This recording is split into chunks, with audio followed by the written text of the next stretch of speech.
हाँ जी, ये triangular law of vector addition है। इसके अंदर बेसिकली हमारे पास होता है कि a triangular law of vector addition states that if two vectors acting on a particle at a same time are represented in magnitude and direction by the two sides of the triangle taken in one order, the resultant vector is represented in magnitude and direction by the third side of triangle taken in opposite order। इसका exact meaning क्या है? अगर हम इसके exact meaning के ऊपर चलते हैं तो उसमें इन्होंने बोला है कि हमारे पास अगर कोई दो वेक्टर्स हैं जो कि एक ट्रायंगल की दो साइड्स को रिप्रेजेंट करें, जैसे एक वेक्टर यहाँ पे है हमारे पास और एक वेक्टर ये है, ये दोनों के दोनों सेम ऑर्डर में हैं। जैसे अगर हम इनको काउंट कर सकते हैं कि ये हमारे एंटी क्लॉकवाइज डायरेक्शन में है, तो इनके अपोजिट साइड वाला जो वेक्टर होगा, अपोजिट साइड वाला जो क्लॉकवाइज डायरेक्शन में होगा, ये जो थर्ड साइड होगी, ये इसका रिजल्टेंट वेक्टर होता है।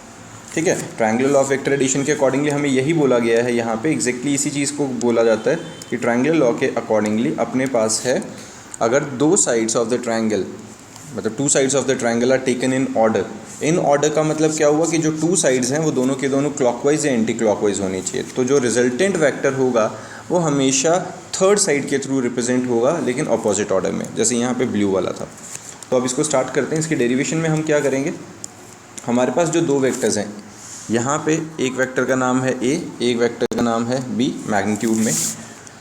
इसका अपना नेमिंग कर लेते हैं, ओ से स्टार्ट कर लेते हैं, ओ पी क्यू। ये हमारे पास ट्रायंगल है और जो हमारा रिजल्टेंट है उसको हम आर से रिप्रेजेंट कर लेते हैं, ये हमारा रिजल्टेंट वेक्टर है। अब यहाँ पर ए और बी के बीच में जो एंगल है, अगर हम इसको एक्सटेंड कर लेते हैं ए वेक्टर को, तो यहाँ पर ए और बी के बीच में एंगल आएगा। ये एग्जैक्टली क्यों हमने एक्सटेंड किया है, क्योंकि जिस टाइम पे एक वेक्टर इधर जा रहा है, दूसरा वेक्टर इधर आ रहा है, तो इनकी डायरेक्शंस के बीच में जो एंगल बनेगा वो यहाँ बनता है। तो उसी वजह से हमने वहाँ पे थीटा ए और बी के बीच में इस तरीके से बनाया। अब हम अगर ट्रायंगल की तीन साइड्स को आपस में रिलेट करना चाहते हैं तो हमारे पास सबसे आसान और सबसे बेस्ट वे होता है पाइथागोरस। बट पाइथागोरस के लिए हमारे पास राइट एंगल ट्रायंगल होना ज़रूरी है। तो उसको राइट एंगल ट्रायंगल के लिए हम कंस्ट्रक्ट कर लेते हैं। हम यहाँ से एक लाइन ड्रॉ करते हैं जो कि एग्जैक्टली परपेंडिकुलर होगी और इस एक्सटेंडेड पॉइंट का कुछ भी नाम रख लेते हैं, एक्स रख लेते हैं।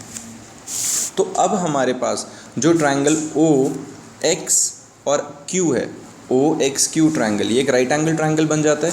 लेकिन इसके अंदर हमारे पास पी एक्स और क्यू एक्स की वैल्यू नहीं है।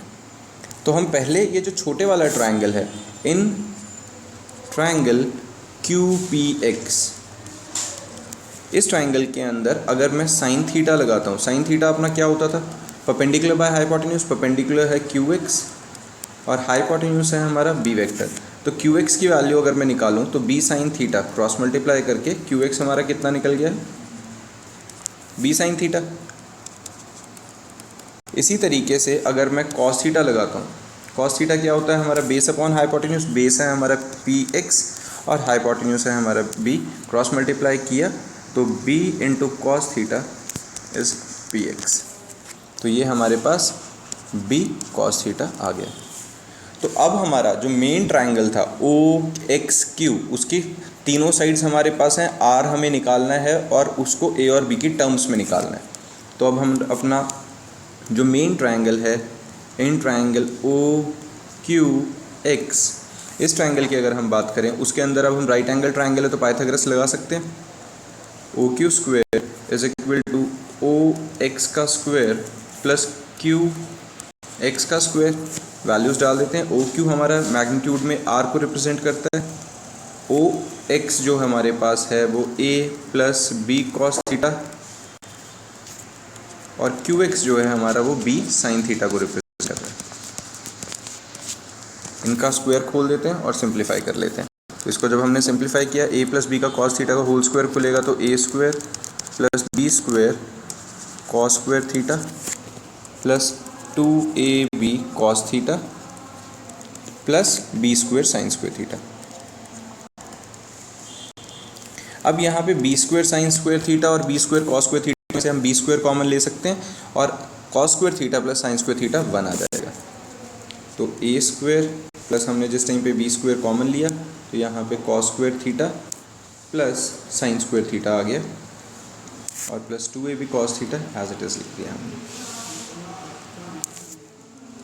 अब ये b cos square plus sine square theta तो 1 आ जाता है, तो इसको हम 1 डाल देते हैं। A square plus b square plus 2ab cos theta and it is equal to r square. R क्या था हमारा, जो रिजल्टेंट वेक्टर था। तो अगर हमें स्क्वायर हटाना आर का, तो हम यहाँ पे स्क्वायर रूट डाल देंगे और ये हमारे पास मैग्नीट्यूड आ गया है। रिजल्टेंट का सिर्फ मैग्नीट्यूड आया है, ये अभी डायरेक्शन नहीं आई है। अभी हम अगर डायग्राम पे वापस चलते हैं तो हमारे पास जो रिजल्टेंट वेक्टर है उसने एक एंगल बनाया हुआ है बेस के साथ। उस एंगल का नाम रख लेते हैं बीटा। अगर हमें कभी भी किसी भी वेक्टर की, किसी भी चीज़ की अगर हमें डायरेक्शन निकालनी होती है तो हॉरिजॉन्टल लाइन के साथ उसका एंगल निकाल दो, वो अपने आप में उसकी डायरेक्शन वो बता देता है, हमें स्पेसिफाई कर देता है डायरेक्शन। तो यहाँ पर अभी हमें बीटा निकालना है। तो बीटा निकालने के लिए बेस्ट वे है, हम टैन बीटा रख लेते हैं इसके अंदर। जब हम टैन बीटा निकालेंगे ट्रायंगल में अपने, तो टैन बीटा क्या होता है, परपेंडिकुलर बाय बेस। परपेंडिकुलर है बी साइन थीटा, बेस है a plus B cos theta. B sine theta upon a plus B cos theta. यहाँ से हम बीटा की वैल्यू निकाल सकते हैं। जो बीटा है वो हमें डायरेक्शन दे देगा, आर जो हमारा है उसने उसको उसका मैग्नीट्यूड क्लियर कर दिया, और हमारे पास जो स्टैंडर्ड रिजल्ट है ये होता है। ठीक है।